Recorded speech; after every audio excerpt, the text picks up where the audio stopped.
Thank you. Thank you. Okay, hi everyone. I'm so excited to be here. I'm famous new media artist Jeremy Bailey. That was Simon. That was Nick. They're wonderful people. Thank you for having us here. Thank you for coming. I'm not very well known in Oslo, apparently. Normally I'd be just pushing people out the door. We would all be standing room only. But this is where we're getting started. It's a new place. Now, today really isn't about me. It's about all of you. It's about the other artists that I'm going to share some work with you that they've done as well. But it's primarily today is all about you. It's all about all of you. You're the stars here. I call myself a famous new media artist because I'm awesome, but also because I believe that everyone is famous, that technology and creativity and the internet and all these amazing things we surround ourselves with have given us the potential to all be famous, to all think of ourselves as famous. And I think that's pretty cool. And I think all of you are pretty cool. So now when you think of yourselves, you probably think of yourselves as part of the cultural industry, as part of culture. You make culture. And you probably think of someone when you think of yourself at night in your dreams, someone like this. Someone wearing their studio coat and painting and dabbling and just living the romantic artist's life. But you know very well when you wake up the next morning that reality is closer to this. You're probably actually one of the 99% of artists who earn less than $10,000 a year from your practice. And maybe rags are in style for 1 year, but who knows, next year it might not be the case. Now, meanwhile, that's arts culture, and there's been 50% cutbacks across Europe. It's pretty dire times, but meanwhile, there's been another culture that's emerging. In Silicon Valley, a new culture started to emerge a few years ago, more than a few years ago. It's been a long kind of slow, amazing trend, but towards something called startup culture. And then cities all around the world have started to talk about it too, like we need a startup culture. And they've forgotten along the way about culture, I find. We were doing culture before startup culture, but this new culture is very lucrative. Last year alone, a record $65 billion was raised among new startups, brand new startups, from venture capitalists. And so you think of guys like this when you think of startup culture, really smart people with good hair and collars that are maybe a little too broad, not that stylish anymore. However, what I've experienced from 10 years working in startups is something closer to this. Now, I've had a great time in startups, don't get me wrong, but I've also jumped in a lot of bouncy castles. And they do exist. This does happen. It's a very sometimes fun and childish culture, but unfortunately, I've also paid attention to companies that I haven't worked in, and even the one I'm in, and something closer to this is the reality. A lot of misogyny and racism and just blatant sexual, it looks like that's a screw that's going to go into, anyway, it's like a rape, I think they call it. Anyway, I've seen this happen. There's a lot of horrible people. So how do these horrible, evil people, now not all of them are horrible, I just want to call out that a few of them elected Donald Trump. And so that's why I'm able to say this now, really comfortably, and everyone's like, yeah, Jeremy, go, let's take them down. But there are a lot of bad people, actually. Peter Thiel among them, Palmer Luckey, all these people. How do these great people, horrible people, how do they become so successful? How did they do that? How did they figure this out?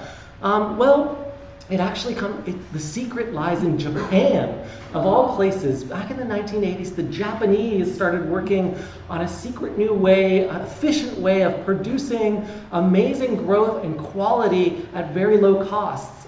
Previously, Japanese cars, as an example, used to be considered trash. Like no American would drive a Japanese car. But in a matter of a decade, through this scientific method that came to be known as lean, the Japanese cars became the best quality in the world, the best cars in the world, and they became the largest car companies in the world.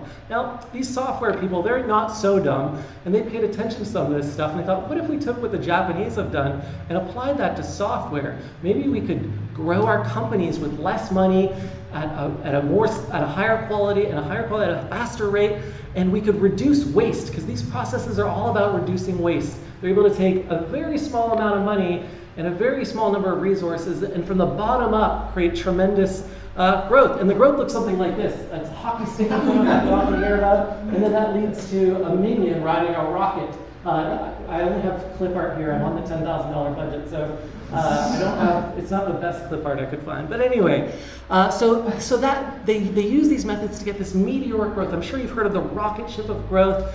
And they do this. How do they do this? How do they learn these methods? Where do they learn these methods? Well, they also invented this wonderful thing, that's called an accelerator. And in the Valley, an accelerator is a place where you get just a small amount of money, actually, not that much money, but a lot of love. You get a lot of mentorship. You get a lot of peers coming together, supporting one another, a little bit of education mixed with a lot of love. Sounds pretty good, right? As artists, I often feel, though, like this. I feel out in the cold, with my less than $10,000 a year. Maybe there's a snake coming up. That's probably a startup in the background waiting to prey on me because I'm going to become the content for their new platform. And that's not a great feeling. And, I feel like there's an opportunity, though. So this is a couple bears. This is meant to demonstrate that what artists have that these, people in Silicon Valley don't have, that I've noticed is incredible, is they have compassion, they have empathy, they have an awareness of social good, and they're also really good critical thinkers. They're critical. They're amazing, though, but they're empathetic. And I think this potential is going wasted. If only hugs could scale, I often say. If only hugs could scale. If only this is us. This is us right now. We're just teddy bears with a spider, of course, lurking just above our heads. Now, I thought about this, and I thought, what if we could live in another world, right? I'm an artist. I can think differently. What if we could take all the good from startup culture and leave behind the bad, right? Leave behind the rape, the misogyny, the racism, and we could take all the bad of art culture, all like the no money, no support, but all that empathy, and we could form sort of a unicorn-ish Venn diagram. What would that look like? Well, I imagine what that might look like, and late last year, I founded the world's first accelerator for artists. It's called Lean Artist, and Lean's in there because these lean methods are a big part of how I think artists can achieve great success, just like these startups. And so let me tell you a little bit about what we did together. So I taught 10 artists lean methods, and we started 10 startups together. Now, not all of those startups succeeded, but there was a lot of excitement. We all thought we were we were unicorns on rocket ships made out of empathy. That's why there's hearts hanging out the back there. And we were really excited. But then, of course, this problem occurred, and I ran out of money. I had a little bit of money, and I had a lot of support, but I could only work with a few artists. So I continued working with a few, actually. I managed to, but I had this sort of problem. I thought, what if I could continue working without any money, or just a little bit of money? And that's where Simon came in. Thank you very much, Simon. With a small check that allowed me to continue to work with 5 of these artists on 4 new startups. Now, I thought we should be able to build something like this, like a beautiful car with this, but not with 500 pounds as we were given. That's not enough money to build Garfield's beautiful convertible here. How are we going to build these software products, these new companies? And I should tell you a little bit about them. We had ideas from there was an idea for Creative Commons for volunteer labor, for labor contracts. There was an idea for wearables that auto-report sexual harassment. There was an idea for a phone app, an app that would allow you to connect with other creatives. There was just all these great ideas, but all of them if I did them all, it would cost us millions of dollars. So I looked in my bag of tricks, and I came up with an idea. In startup culture, I've actually experienced this where sometimes you don't have unlimited funds. Like I said, they're very tricky people. They figured out some things. And one of the concepts that I remembered is this concept of an MVP, or they call it a minimum viable product. And an MVP is usually like the smallest version or the least amount of work to get something of value out to a customer. And so it usually is almost like a prototype, but just a little bit better. And I thought, well, if I had just enough money for a prototype, I could probably continue with these companies. But I'm not as good a developer as I say I am in my performances. So how can I do this? Well, then I remembered actually Some companies do even less. Ooh, how exciting. And what they do is closer to, instead of building a whole, convertible, they build something like a skateboard, or maybe even less than a skateboard, maybe like a picture of a skateboard. But it looks really cool. And so they call this what they sometimes a smoke test. And what they sometimes do is they just create marketing and put it on the internet and see if people are interested in the product. And they generate interest. And sometimes a lot of money. You might be familiar with Kickstarter for doing this, right? But a lot of companies covertly launch all kinds of websites and advertisements just to find out if we would buy things. And that allows us to learn the most important thing in the whole world without spending any money. Yes, we've done it. Now we've got an idea. So I went back to these 4 artists and I said, hey, could we go through some processes to find out if we could make money before we spend any money? And they said, yeah. However, you're going to have to do a lot of the work, Jeremy. Of course, I pulled my bootstraps up, I rolled my sleeves, and I went out there, and together, actually, with their input and a lot of their ideas, and some of them even coded their own websites, we put out advertisements and landing pages, and we put them in front of people. So today I want to share with you what we came up with. All of the artists are here with us today. We have 5 beautiful artists who have conceived of 4 brilliant startups, I think, but none of them are finished. So what you're going to see here, it's a smoke test because it might light on fire, it might go down, might collapse. But we're going to learn from that. And there's this idea in startup culture: fail fast, fail often. So there's a lot of failure you're going to see today, but I encourage you to just think of these not only as as ideas for products, but also a different way of working as an artist. And a different way of engaging with the public. So that's kind of a side note. But we're gonna kick things off by talking with Alex and Giselle from Post Religion. Post Religion's a multidisciplinary creative collective and curatorial platform based in London, and they've come up with a product called Collab. These are actually the 4 products we're gonna look at today: Collab, Deeply, oh my God, Armory Solutions, and CCT. We're gonna start with Collab. I'm just gonna see if they're available. Now there could be a failure right here because I haven't checked in on Hangouts in a bit. Oh, there they are. Okay, looks like it's going to be all right. Can you guys speak just so we can hear you? Can you hear us? Oh, yeah, we can definitely hear you. Can you guys hear us? Is that all right? Yeah. Okay, so I'm going to do this in kind of an interview format. Alex and Giselle have been sort of preparing, I think, for me to grill them on their product, but they're going to walk us through their website on screen, and then we're going to look at some user reactions. But why don't we start out? Why don't we start out by having you guys introduce yourselves? I'm Giselle. I'm originally from the United States, unfortunately, and now I'm here in London with Alex.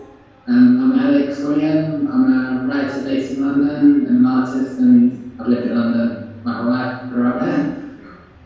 Great. Why do you guys want to pull up your website and we can take a look at Collab? Totally.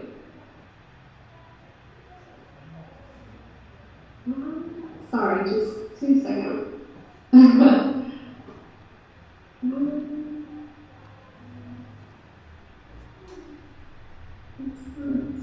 We had a little trouble with screen sharing yesterday when we tried. Okay, there I am. That's great. Can you see the screen? Yeah, we can see it. Awesome, great. So this is Collab, an application we have done the smoke test for that connects you with creatives in your local area through mutual interests and skill sets. So can I ask you to start, who is this product for? We designed Collab for emerging creative practitioners who are at least 18 years old, and also university students in creative degree programs who are looking to collaborate with other creative practitioners. So how do you know this is a problem, or what problem does this solve for that person? Well, creators have a hard time, again, speaking as creators, have a hard time finding collaborators quickly and people who are in your local proximity, especially in bigger cities. It's also hard to find collaborators if you're just building your network, i.e. you're an emerging artist or you've maybe moved to a new city. So that was the problem that we wanted to tackle, finding collaborators quickly and locally. And how are they solving this problem today? What are people doing if they're not using your app? A lot of people that actually do this like on social media, Facebook groups, Twitter, or through their friends and their existing network, that's often a hit or miss approach. Especially with Facebook groups, you have to already know about the Facebook group and you have to be a member to post for a collaborator. And how does this product solve that problem? How does it? What is it doing to solve the problem? What's innovative about it? Well, Colab is super simple to use. It's modeled after location-based social search applications, i.e. something like Tinder. And it helps you find collaborators who match your skill sets.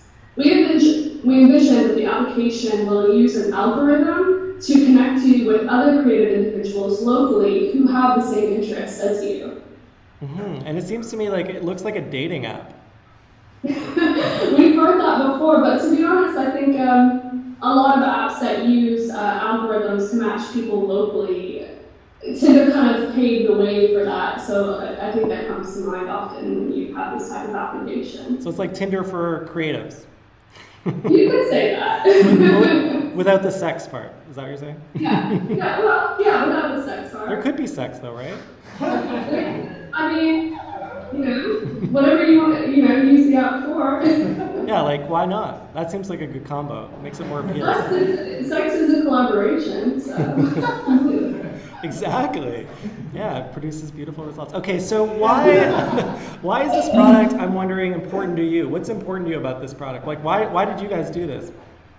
Well, we travel a lot, and when we travel, we do want to meet up with other creatives in the cities that we go to. But there are times when we visit cities and we have no connections there, and if you don't already have a network where you're going, it's hard to actually connect with people and find them. And as many people know, that networks take years to build. But normally you do build networks of people with others that you have mutual interests with. So that was really our driving force for this.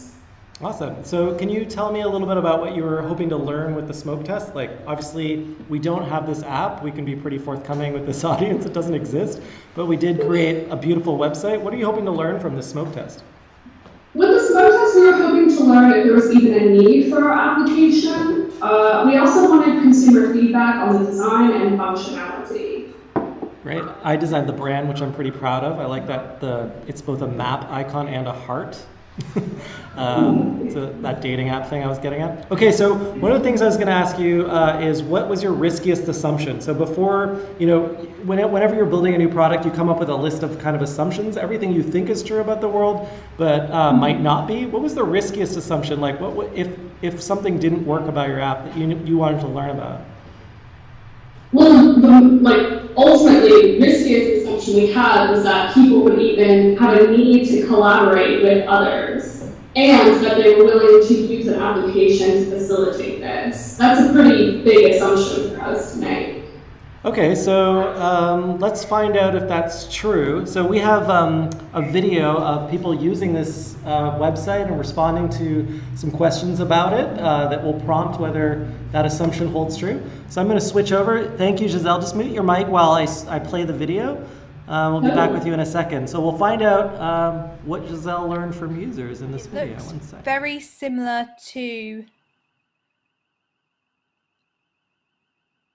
a site where you can kind of find local artists and maybe local musicians to kind of create music or art together. I like the color, the background color. The page, the yellow is something new because not many pages are yellow, so you can't really associate it with another site, which is nice because it's unique. You know what site you're on, and it's very succinct, very clear. There's no confusion there. The app itself, the design of it looks kind of very similar to kind of like a dating app. In the same way you might connect people on a dating app, you can connect here to people who are in the same sort of creative area as you. It shows like no hidden agenda, and of course, who isn't going to like free? It tells you how the money is going to be made if you're curious, and that your data will be safe. So I think it's clear to communicate that with the customer in an increasing world of technology, and like your data being sold on different sites when you accept terms and conditions. So that is good. Well, free is always good. It's just got me thinking, and really, you don't want me thinking too hard really about that. I wouldn't mind at all if it were just a case of entering my email and advertisers would be allowed to send me emails. That's fine. In that sense, the app is really great, but I want to find out more about these advertiser services, and I don't really kind of get that much information about it, and that's something that I kind of feel is a little wary. As an idea, I like the idea of it. It makes sense to me, and I think I would probably use it. So on a student, but I spend most of my free time on food art. Okay. As for this here, I wouldn't put anything there just because I'm lazy like that. That's a bit of an issue, really. I might just, do that. So I want to know why I should sign up to this app compared to connecting with people through Facebook and linking up through that way, or to connecting with people through Twitter. Why is this app so different? I've already got an orchestra that I play with, and I'm just not really looking to find more people interested in my skill, because I'm already surrounded by people interested in what I'm interested in. And just at this point in life, I'm just not looking to collab with anyone. Excuse the pun, but in the future, I can definitely see myself using the app, and maybe I'll even share the website with some friends.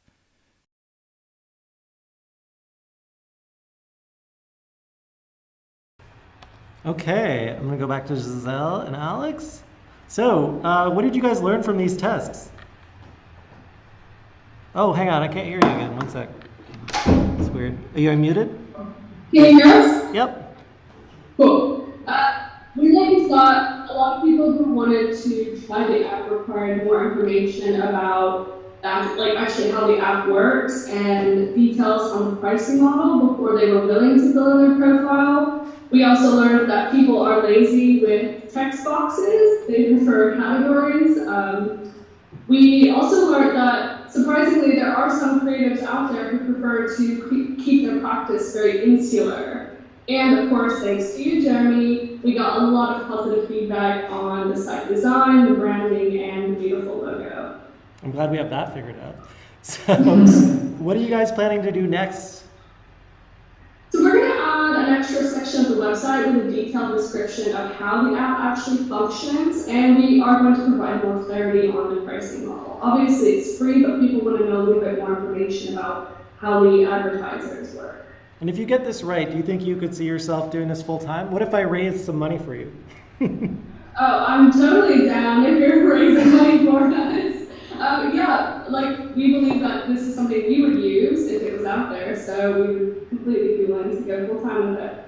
Well, the good news is we've spent $0 except hundreds of hours of my time on this, so we're in good shape. All right, thanks so much. You guys it's a beautiful idea, and I'm looking forward to having sex and making paintings in London sometime soon. Yeah, thank you so much for having us. Take care. Okay, so we're gonna move along here, and we're gonna talk next to Claudia Lomoschitz. I'm terrible at pronouncing Austrian names, and I'm just gonna bring her up. And Claudia is an artist living in Vienna and in Hamburg, so she's international, transnational rather. And Claudia, hi Claudia, can we hear you? Yes. Okay, and you're currently pursuing a PhD at the Academy of Fine Arts in Vienna, right? Yes. Where you're researching choreographic objects and induced lactation. Before we get into your products, can you talk to me a little bit about your induced lactation research? You don't want to, it's okay, all right. As you might know, that even men who lactate, which it takes 7 weeks, I know well, yes. So that's gonna be my end performance on Kampfnight in Hamburg. So that's what I'm researching right now. Great. So I guess let's talk about your project. Who is your product for? Do you want to bring up your website?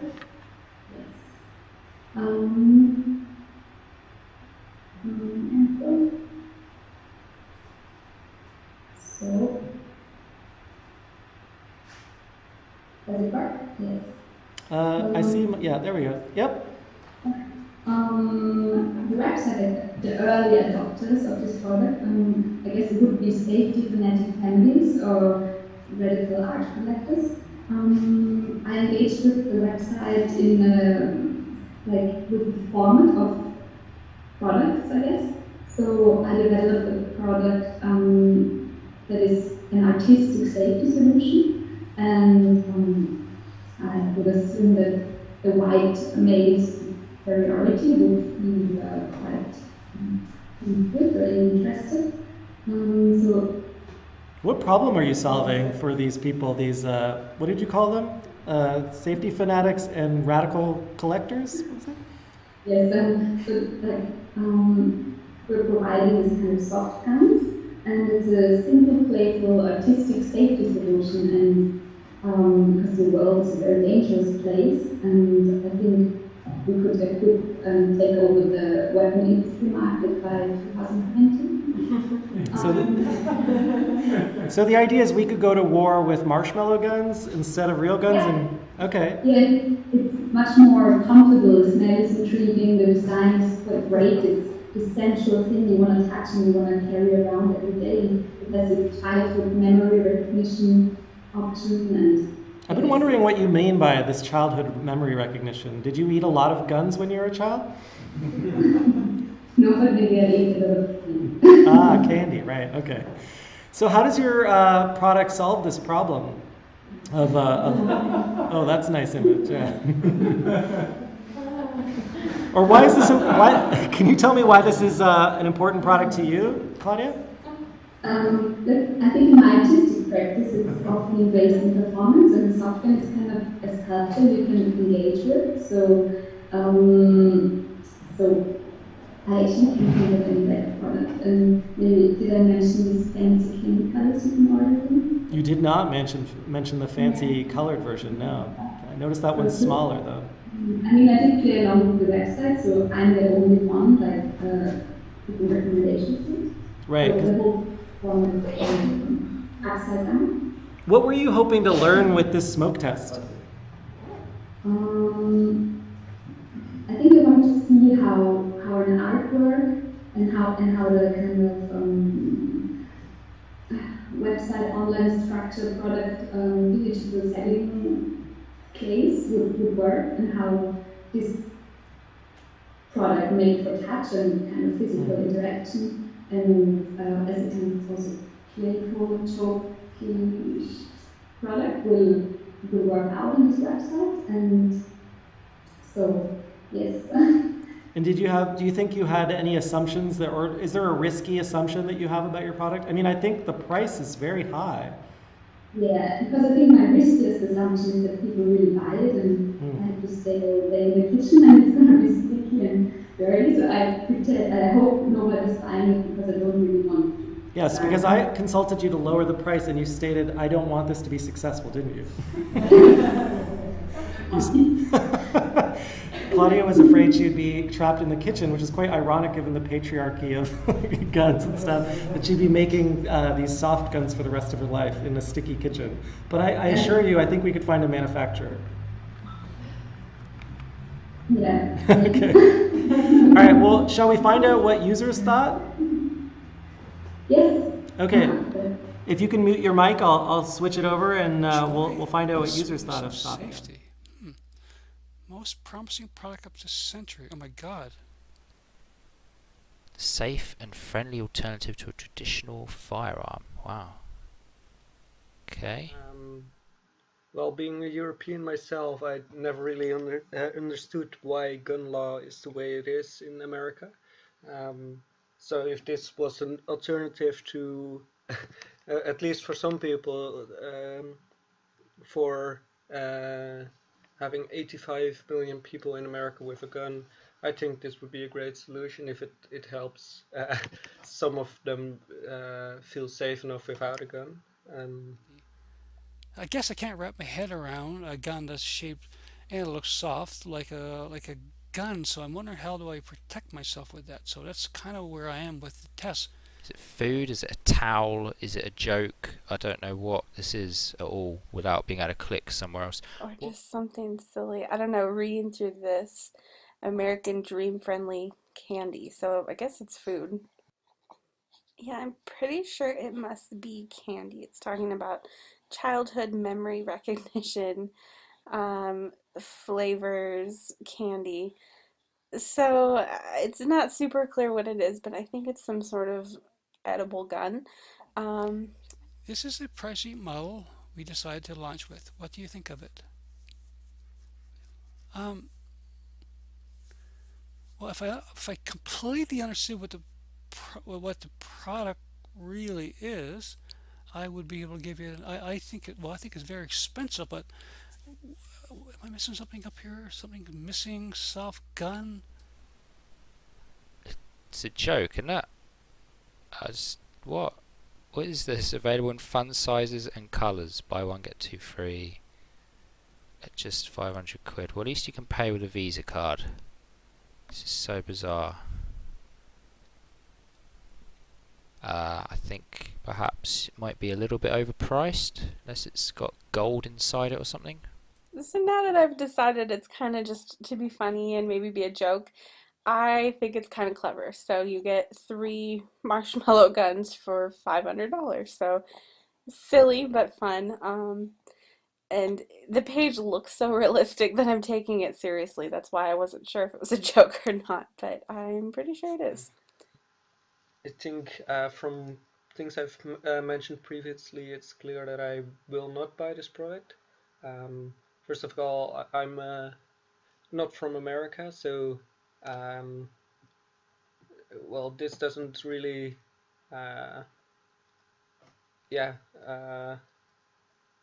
make sense when it comes to our family, because we don't we don't have firearms over here in Holland, so we don't need an alternative to it either. I don't even know what the product is at the moment. You got some fantastic reviews from yourself. What are you getting out of this? This is bizarre. Thanks. Please let us know if there's anything else we should have asked you that you feel might be important. I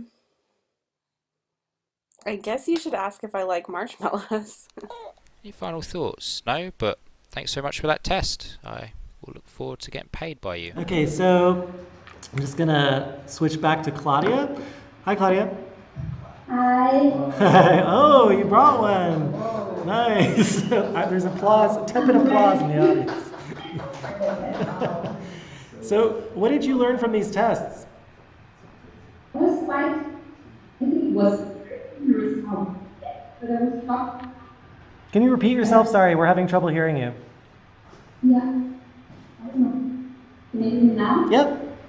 All right, but I was quite shocked that people took it for granted and how easy it is to create a realistic surface, and people got completely confused and made a fuss about the price and asked themselves if it's gold. They didn't get like an artistic safety solution, I guess. So it was humoristic, but it was quite in some sense. And I guess the website might be a fail and no one will buy the product. And I quite like that. So what do you plan to do next? The product is one of many safety solutions, and maybe we should put them all online. I'm not planning to sell them, but this one will be in a piece in Canada soon, so let's see what happens. And you did mention to me that you were willing to lower the price just a little bit so that I could buy one, right? I thought it's funny to have announced 1, 2, 3 in the price. 1, 2, 3? 123? Yes. Okay. Well, we'll find out if that works. Thanks so much, Claudia. Thanks for sharing. Keep up the good work. Thanks. Great. So moving on, yeah, give a little round of applause. Why not? Thank you very much. So we're going to move on and speak next with Kathia Von Roth. Kathia is a Hamburg-based artist, And Hamburg's where I ran the original Lean Artist program. And Kathia and I have been working together on a few things since then, but she's also been working on what we worked on originally all the way back last summer. Kathia is an activist and social engineer. She defines herself as a revolution consultant for a post-competitive future. So tell us what that's all about, Kathia. Hi everyone. At the moment I'm working more for the revolutionary side, but I'm experiencing a lot of different artist collectives, and I'm always thinking about organization structures. So I think I will show you the website. Okay, you're going to bring up the website right away. Great. Yeah. Inception. Yes. It's working? Yeah. Yeah, why don't you start off by telling us who this website's for? Yeah, so it's for people like me, people like that work in different collectives, in art collectives and political collectives that really want to reach something and might not have the time to find pretty good organization structures. Furthermore, it's for people that never heard something about the possibility of working collectively, to learn that it's possible and that there's a lot of knowledge how to do this. Now, you've had a lot of personal experience. You said it's for people like you. What problem are you solving for people like you?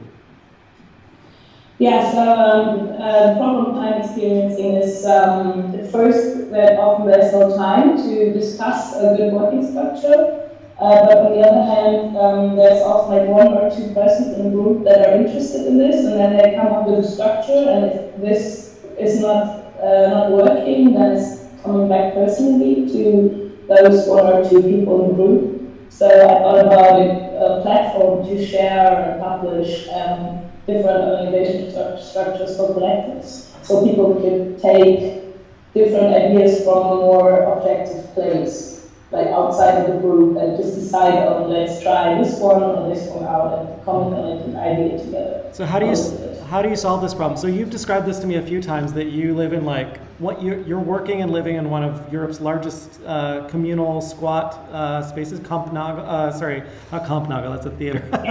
Gang of Viertel.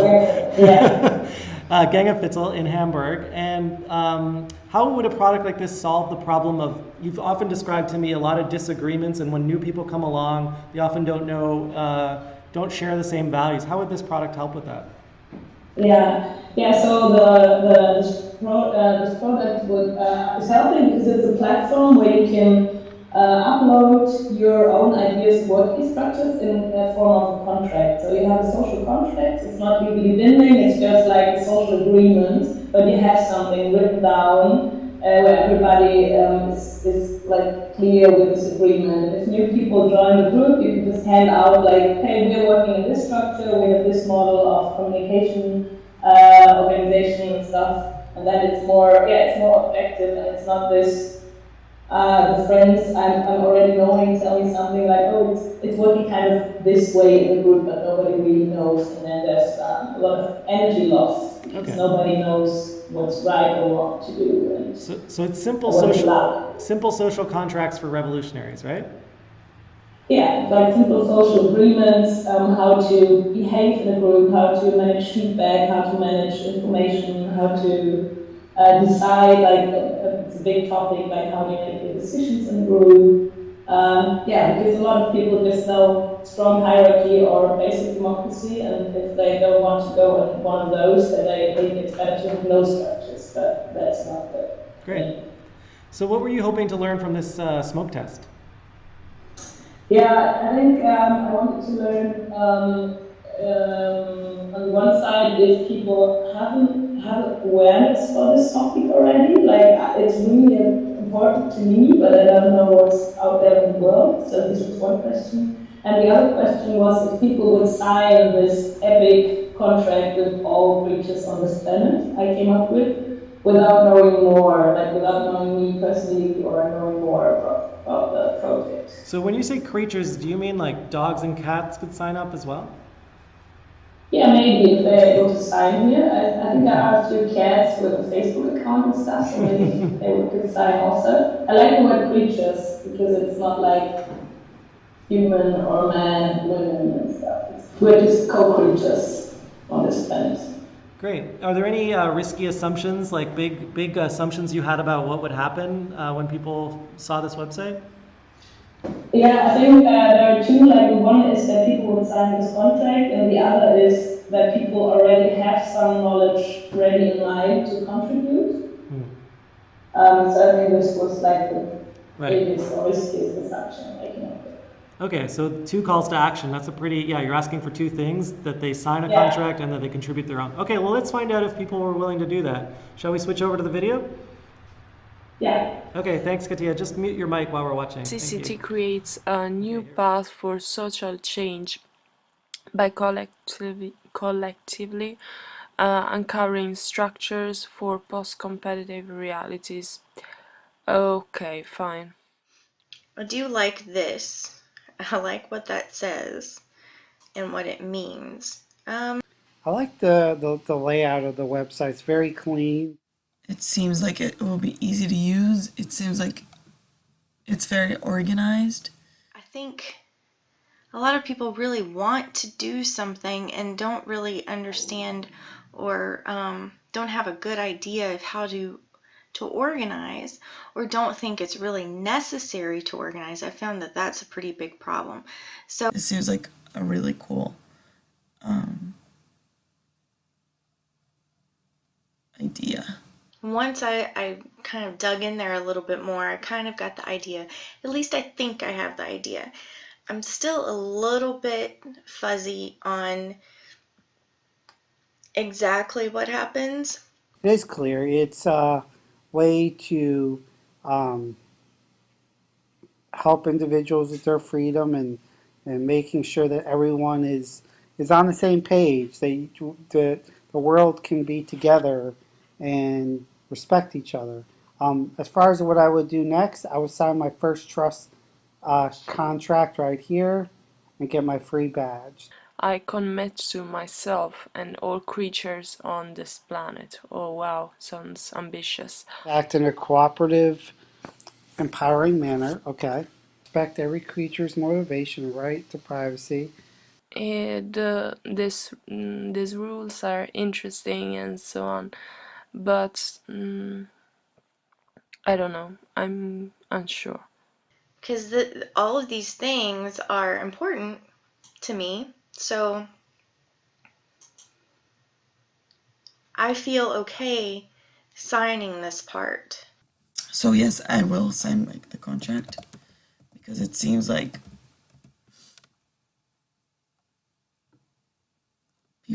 I want to be trusted. So that was easy.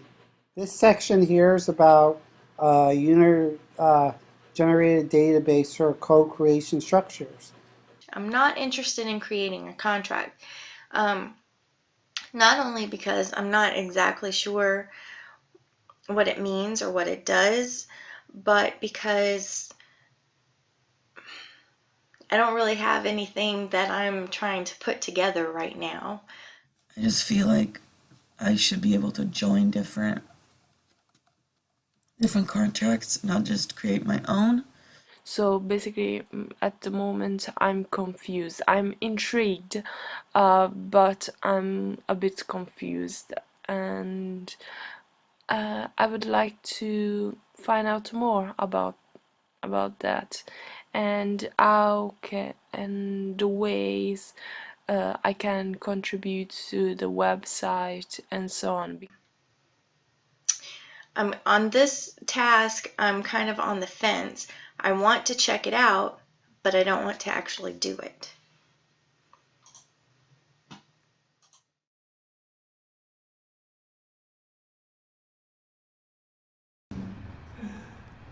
Okay, Kathia. Yes. What did you learn from these tests? First I learned that many people are willing to find my idea of peace and love in the world. It's great to see this.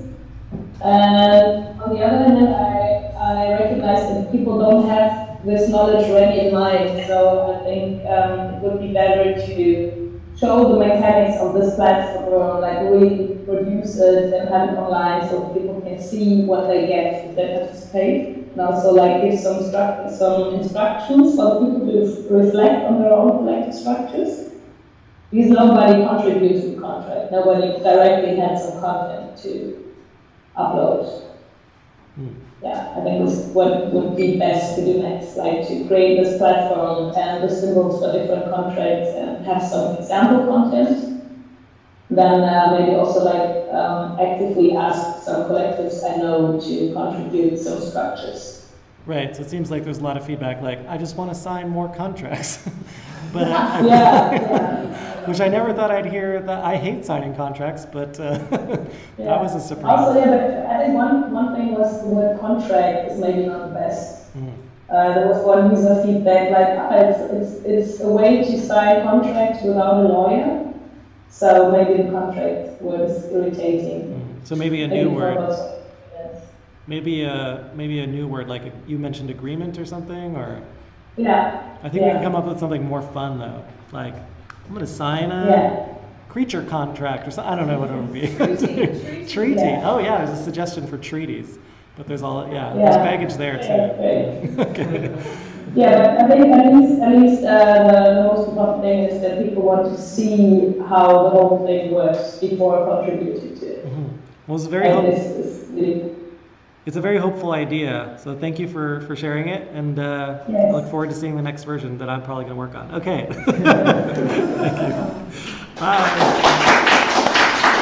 Okay, so up next we have Yinan Song. Yinan is in London. She's an artist, a designer, and a program. She's based in London, where she's completing her MA right now in information experience design. Not sure what that means, despite working in the field. She's at the RCA currently, which is an excellent school. Yinan, tell us a little bit more about yourself and what you're doing. Oh, you're muted, I think. Oops. Are you muted? Where are you? Hello. Now I can hear you. I'm Yinan. I'm an artist and designer. I studied art and political science in the US. And before, I'm Chinese, by the way. And you probably can't tell from the accent. I need to like kind of say that because when I say that, I might not move back to the US and people think something happened to me, but nothing really happened. It's just I'm Chinese. And now I'm doing my MA in information systems design in horticulture art at the moment. Oh, great. So I don't know what, so you've specified that you're Chinese, you're in London, you went to school in America, so you're taking over the world. Is that is that a threat? No, I just got asked that. Like, I think it confused people a little bit. And then sometimes I forgot to say that I tried to like make up by saying that I am Chinese, but it doesn't really anything. Okay. Well, we think you're great. Can you tell us a little bit about your product, and can we take a look at your website? Sure.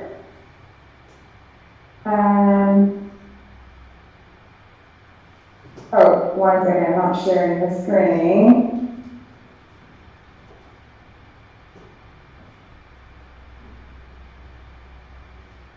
Yinan's very busy actually because she's preparing for her final exam. Whoa! Okay. Can you guys see it? Yep. Okay. It's a little bit small, that's the only thing. I don't know if you can like widen. That's fine. Go for it. Okay. Oh, that's better. So this is my product called Deeply, which takes the form of a condom and a condom wrapper. And then once you open it, you'll see a little rubber ring with an SD card that comes with an operating system called Tails. This system is a very lightweight operating system that you can just use through this SD card, so you can reboot your computer into this mode. So what it does is that it doesn't preserve any of your information, and then also it keeps your traffic private through using Tor within the system. So this is a way for people to access the deep web, use it as an encryption tool to communicate or do other things. And so here's my tagline: better safe than sorry, hassle-free, less or no side effects. Enjoy the deep web and the freedom that comes with it. So this project is the winner of the Crypto Design Challenge 2016. which is the theme. The theme is to design something for the deep web, but for the general public, but not just for the geeks or people who are interested in like encryption or deep web, dark web. And then there is the product shops, and then finally the ending. So who is this product for, Yinan? I mean, I'd like browsers that come in condom packages as much as the next person, but who is this specifically for? So I was hoping that the early adopter would be someone who cares very deeply about the privacy, such as the political bloggers, journalists, and like whistleblowers. But I'm also interested in testing out if the general public are interested, because we always hear that people just kind of give up on privacy these days. While there could be ways that they can do, it's just like people are willing to do it or not. So how does this solve a problem for them? Like, you know, what problem are you solving? So the problem that we have, like I mentioned earlier, is the issue of privacy. Like these days we're using like consumer electronics that comes with a lot of like a little not backdoors, but the way that they function, like a black box. So like they take a lot of information from you, you don't know what they're taking, you get permissions, but it's vague. So that like we kind of want to have a better control over what we're sharing in some ways. But also the idea was like the mass surveillance system that we're having right now. I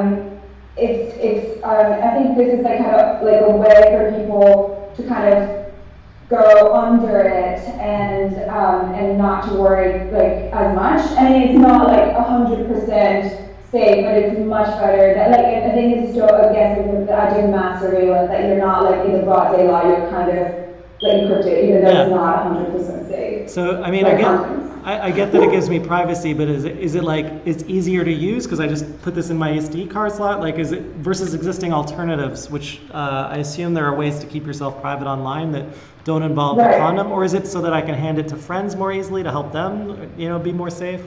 Right. So the reason, as I mentioned earlier, so this is actually kind of using like existing operating system called Tor. Even if you're using Tor, especially if you don't have a Windows, it's actually kind of hard to use it because you have to find a Windows machine to do it, and then I kind of like these days we're so familiar or like get comfortable with like consumer technology, like we don't want to go that, like spend a day trying to figure out how to use it. If there is just comes with a car and you can just put it into your computer and then reboot your computer and that's it. I think that would be a better way than the path we're having to this. Right. So if you can use a condom, you can use this, basically, right? Yes. Okay. So what are you hoping to learn with this smoke test? So I'm interested to know why people are interested in using this. Like, what would be the motive for them to use it? Because we kind of, like, a lot of people have some assumptions that if you have nothing to hide, then you don't want to do anything like this, because this is like something, when I talk to someone who doesn't care about encryption, they say, well, I have nothing to hide, why would I want to use it? So I kind of want to know what would be a general kind of reason that we want to use it. I'm also interested in, personally, because you didn't set a price on it, whether people would pay for it and how much they would pay. We talked a little bit about that, right? Right, exactly. Okay, so let's find out. Let's find out the answer. I'm going to switch over to the video now. Can you mute your mic? Yes. Okay, thanks. All right. Okay, so it looks like a series of condoms with the word deeply on it. I mean, not much to look at. It's just a deeply. Is that like a poster for something, maybe? I can't really make out what the writing says, so. It's very interesting. It's like a pile of condoms, I guess. Get 20% off it. First thing first, it's very interesting, intriguing. Like, to see a page full of condoms is not what I expected to see, but. So it's not a VPN. Is it a VPN? I'm not quite sure. What, is this a browser? Okay, so I think it's talking about, is it internet security? I get the feeling of it being protection. Yeah, okay, so it's like some antivirus thing, I'm guessing. To keep you safe. And you can go onto dark web with it, deep web. Which you definitely need some good security to get onto that. Deeply offers you a live operating system called Tails that runs on I'm sure I've heard of Tails before, yeah. I have heard of Tails, yeah. Runs on an SD card. Provides you the simple... I don't know how special Deeply is, because I'm sure you can just download Tails on its own, can't you? I'd say it could be clearer what it's for quickly. What would I pay? Oh, let's have a look at, let me just have a quick look. See what Norton is. Norton price. I would say anywhere between £50 and £400. I think you could charge a lot for this, and you've got the marketing really well, but I wouldn't charge more than £10 for this, if that. Just because I think people will always try and find a free way to do things. I'm not interested because I'm happy with I've got Windows right now and I've got Norton. I'm not interested in signing up for this product because I think it could be clearer exactly what it's offering me. It does say, but it takes a while to work out. I'm very interested, so I'm going to do just that. Before we subscribe you, we need to confirm that you're human. Yes, I am. Okay, I'm gonna enter, because I don't actually, if I ever go on the dark web, I don't actually use Tails, which is very bad of me. I'm very reckless about it.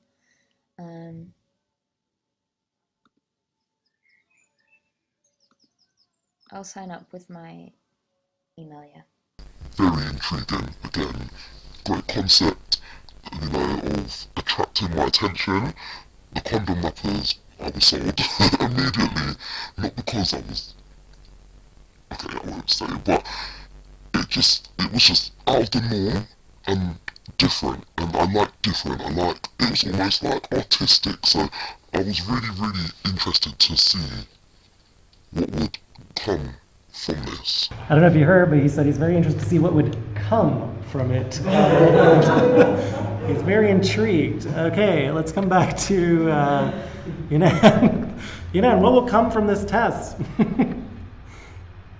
Microphone, sorry. So I am so surprised. Yeah, I guess I talked to you earlier about how you said you've already kind of filtered a group, like target a certain group of people. So I'm like really surprised how aware they are of these things. And I feel like some of them are more familiar with these deep web than I am. It's definitely very interesting to hear the master voice person, and then made me think maybe I should protect my identity by creating some kind of shelter myself. But I guess this project is about kind of normalizing it, but like, you know, letting the general public to know that there is a way that they can sort of go under the surveillance. And I really liked all the kind of UI suggestions as well.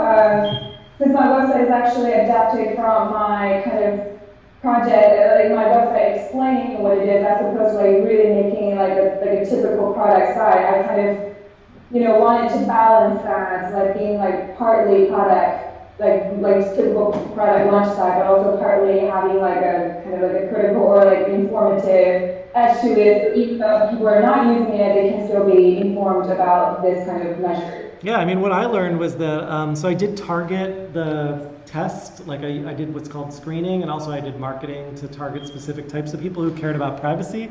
But what I learned is that these people appreciate things that look really surprising and cool. They kept mentioning how cool it looked, and so coolness and privacy go hand in hand. That's a big surprise to me. Anyway, thank you so much for sharing it on, and I guess that's it for all the artists, but we're gonna open it up to Q&A now. If there are any questions or answers, the artists have generously volunteered to try and answer your questions. We're only midway through the smoke test. It's gonna proceed through the rest of the anthology. So we're gonna learn a lot more. We're running Google AdWords. We're generating as much traffic to the sites as possible. So please share the sites with your friends. Visit themoviemuseum.com. But right now, if you have any questions, I'd love to share, or feedback, because like this is really about providing feedback to these artists and challenging some of their assumptions about what they think, you know, would work in the world and what we know we would like to see. Anyway, any questions, feedback, suggestions for the artists? One person? Come on. I'm interested. Okay, Christy. Deeply, yeah.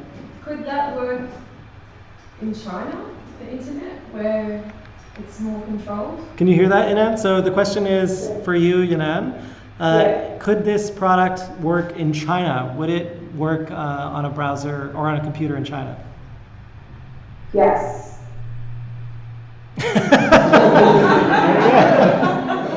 So, but it begs the question, like, could I market this product in In China? terms of countries where internet is more controlled, this enables people to have a way to browse without being searched. For privacy, so you can reboot in a single click or give it to a friend or walk into a bar and do whatever you want. I'm just like for example, VPN works in China. Like a lot of people use VPN to access the internet for the websites that are banned in China, for example. But the problem with VPN is that first of all, a lot of companies are required to keep a log of their activities. So if they really want to, if the government really wants to know, they can ask for it. So it kind of like compromises the purpose of it.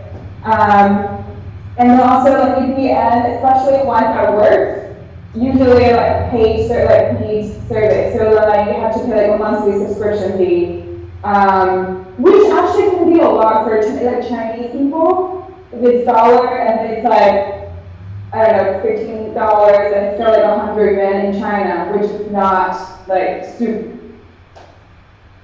Okay, well, I look forward to maybe throwing condoms from a parade float at the next military parade in China. Anyway, so if there are there any other questions, feedback before we? Oh, one more from Jonathan. Has Claudia ever eaten a whole soft gun? Claudia, have you ever? Oh, Claudia, have you ever eaten a whole soft gun? I think I ate more than that one. So, next year. All right, well, I'm still looking forward to eating my first soft gun. That sounds really wrong, but anyway, thank you so much, everyone. Any final words from any of the artists? No? All right, thanks, guys. I'll see you online later, and we'll talk about results and next steps. Take care.